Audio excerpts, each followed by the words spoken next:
Hello guys, this is Pranay Shukla and welcome back to once again in my YouTube channel Sultanpur taekwondo. Guys, बहुत दिनों के बाद मैं आज वीडियो अपलोड कर रहा हूं। हालांकि वीडियोस तो मैं कई सारे अपलोड कर रहा था, लेकिन थोड़ा सा व्यस्तताओं की वजह से मैं ये जो रूल बुक के वीडियोस आपको कंटिन्यूअसली अपलोड कर रहा था वो मैं नहीं बना पाया। तो आज काफ़ी दिनों के बाद कुछ टूर्नामेंट की व्यस्तता और भी कुछ चीज़ें थी जिसकी वजह से मैं वीडियोस अपलोड नहीं कर पा रहा था रूल बुक के। तो आज मैं काफ़ी दिनों के बाद आप लोगों के लिए लेकर आया हूं रूल बुक जो है हमारी ताइक्वांडो की, उसका article 19 procedure of suspending the match. तो ये जो आर्टिकल है इसका पार्ट 1 मैं ऑलरेडी अपलोड कर चुका हूं। मैं थोड़ा सा आपको एक बता देता हूं कि इस आर्टिकल में है क्या। जैसा कि आप इसका नाम देख रहे हैं कि procedure of suspending the match, तो किसी मैच को सस्पेंड करने के लिए क्या प्रोसीजर होते हैं और क्या उसकी सर्कमस्टेंसेस होती हैं, ये सारी चीज़ें इस आर्टिकल में बताई गई हैं। क्योंकि जैसा कि आप सभी को मालूम है कि जो कंपटीशन का रूल होता है वो बेस्ट ऑफ 3 और जो हमारा ओल्ड रूल आप कह सकते हैं जो पहले चलता था वो, तो अभी जो मैंने फर्स्ट पार्ट अपलोड किया है उसमें ये बताया गया है कि बेस्ट ऑफ 3 के अलावा जो हमारा रूल है उस प्रोसीजर में क्या चीज़ें अप्लाई किया जाएगा मैच को सस्पेंड करने में, उसके क्या प्रोसीजर्स होंगे, क्या कंडीशंस होंगी। और अभी ये जो पार्ट मैं अपलोड करने जा रहा हूं इसमें क्या होंगी, यानी बेस्ट ऑफ 3 के अकॉर्डिंग जब कोई प्लेयर इंजर्ड हो जाएगा तो क्या क्या मेजर्स लिए जाएंगे मैच को सस्पेंड करने के लिए, वो सारी चीज़ें आपके सामने हैं। तो बेस्ट ऑफ 3 में क्या क्या मेजर्स लिए जाएंगे मैं आपको एक एक करके बताता हूं। जैसा कि आप देख रहे होंगे स्क्रीन पर अपने, in case of best of 3 system, if both contestants are knocked down and or unable to continue the contest after 1 minute at the round 1 or round 3, the winner shall be determined by the point scored before the injuries occurred in the pertinent round. If this occurs during the round 2, the winner shall be determined by the decision of the round 1. यहाँ पे कहा जा रहा है कि best of 3 जो हमारा rule है उसके अकॉर्डिंग क्या प्रोसीजर्स लिए जाएंगे। तो उसमें सबसे पहले ये बताया जा रहा है कि यदि कोई खिलाड़ी नॉकडाउन होता है मैच के दौरान, तो वो अगर पहले राउंड में ऐसा होता है उसके साथ, जैसा कि आप सभी को मालूम है कि बेस्ट ऑफ 3 रूल्स में सारे राउंड जो होते हैं वो सेपरेट होते हैं। तो यहाँ पर कहा जा रहा है कि यदि पहले राउंड में वो मैच चल रहा है, राउंड ओवर नहीं हुआ है, पहले ही राउंड में ऐसा कुछ होता है कि कोई खिलाड़ी जो है वो नॉकआउट हो जाता है, तो ऐसी स्थिति में जो हमारा जितना मैच चला रहेगा, यदि वो 1 मिनट से ज़्यादा मैच चल चुका है, तो ऐसे स्थिति में जहाँ पर वो नॉकडाउन हो रहा है प्लेयर, उससे पहले क्या स्कोर हुआ है दोनों प्लेयर के बीच में मैच के दौरान, उसके अकॉर्डिंग जो है हम विनर लूज़र डिसाइड करेंगे। लेकिन यदि सेकंड राउंड में ऐसा हो रहा है कुछ भी, तो हमारा जो लास्ट राउंड का स्कोर होगा, यानी फर्स्ट राउंड का स्कोर होगा पहले राउंड का, उसके अकॉर्डिंग हम विनर और लूज़र डिक्लेयर करेंगे। बाकी अगर थर्ड राउंड तक मैच गया है तो आपको मालूम है, थर्ड राउंड तक अगर गया है तो लास्ट के 2 जो राउंड होंगे उसके अकॉर्डिंग मैच हम जो है वो विनर और लूज़र डिसाइड करेंगे। फिर आता है हमारा सेकेंड पॉइंट है कि if points are tied the winner shall be decided according to criteria of superiority. तो यहाँ पे कहा जा रहा है कि मान लीजिए ऐसी स्थिति होती है कि दोनों के जो स्कोर हैं वो टाई होते हैं, यानी इक्वल होते हैं। तो ऐसी स्थिति में जो विनर होगा वो कैसे डिसाइड किया जाएगा, according to superiority criteria. Superiority criteria के बारे में मैं ऑलरेडी आप सभी को बता चुका हूं, तो आप वो वीडियो जाकर देख सकते हैं कि सुपीरियरिटी में क्या क्या क्राइटेरिया रखे गए हैं जिससे हम सुपीरियरिटी को डिसाइड करते हैं। फिर हमारा जो नेक्स्ट पॉइंट है वो आता है if the referee determines a contestant's pain is caused only by a bruising bruise, the referee shall declare khalyo and give a command to resume the match with the call stand up. If the contestant refuses to continue the match after the referee gives the command stand up 3 times, the referee shall declare the match referee stop contest. यहाँ पे कहा जा रहा है कि यदि कोई खिलाड़ी है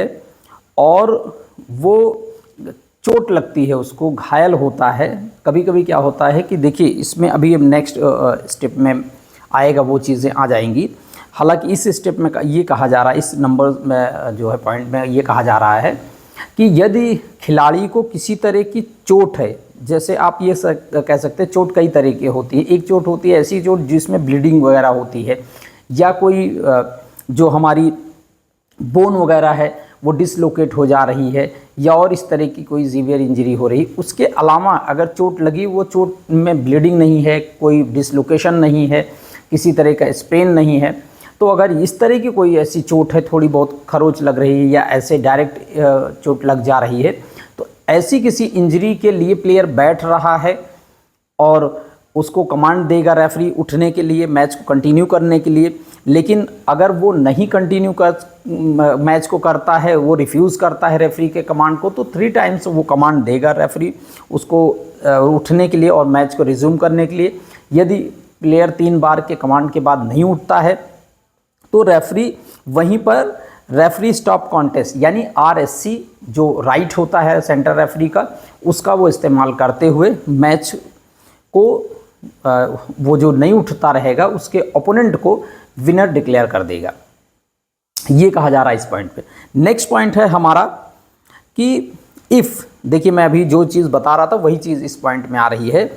if the referee determines a contestant has received an injury such as broken bone, dislocation, sprain ankle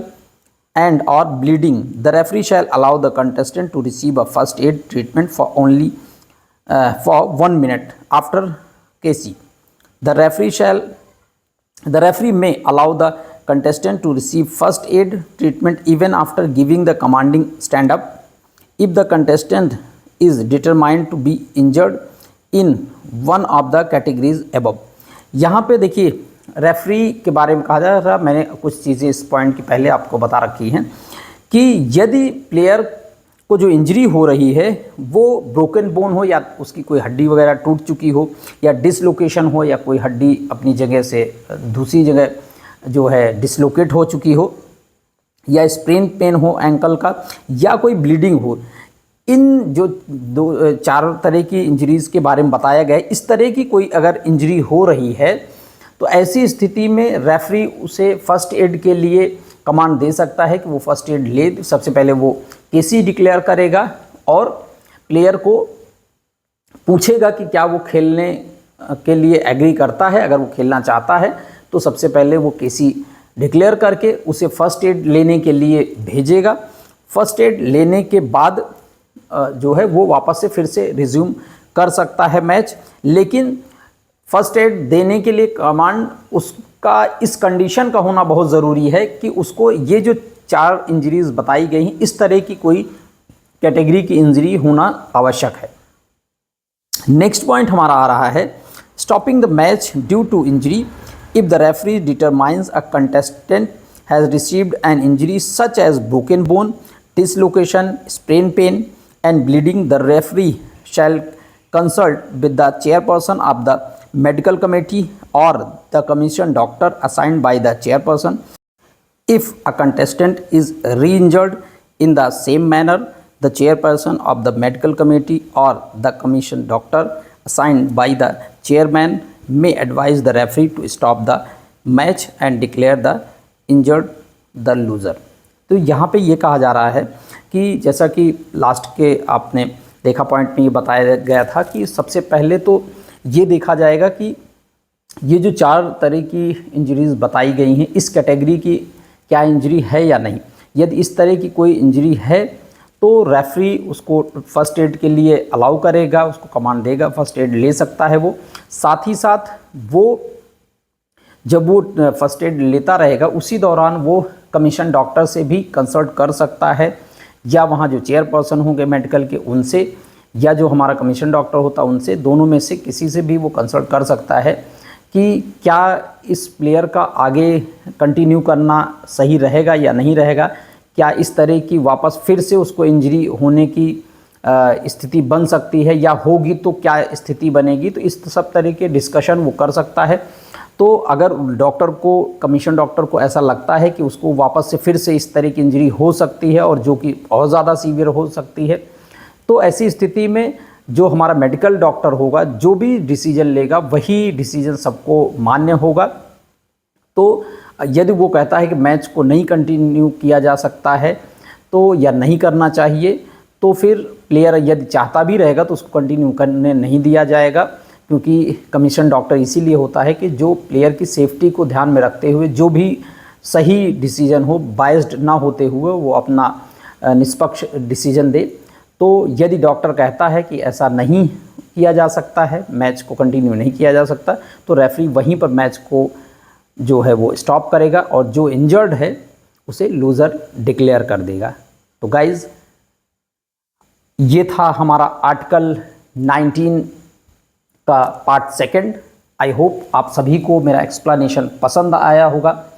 और यदि उसके बावजूद आपको कोई डाउट है, कुछ आप पूछना चाहते हैं, तो आप मेरे कमेंट सेक्शन में जाके ज़रूर पूछ सकते हैं। मैं आपके सारी जो क्वेरी हैं, जो डाउट्स हैं, उनको ज़रूर रिजॉल्व करने की कोशिश करूँगा एज़ पर माई नॉलेज। आज के वीडियो में बस इतना ही। जल्द ही मिलूँगा एक नए आर्टिकल के साथ में, एक और नए एक्सप्लेनेशन के साथ में। तब तक के लिए take care and bye bye.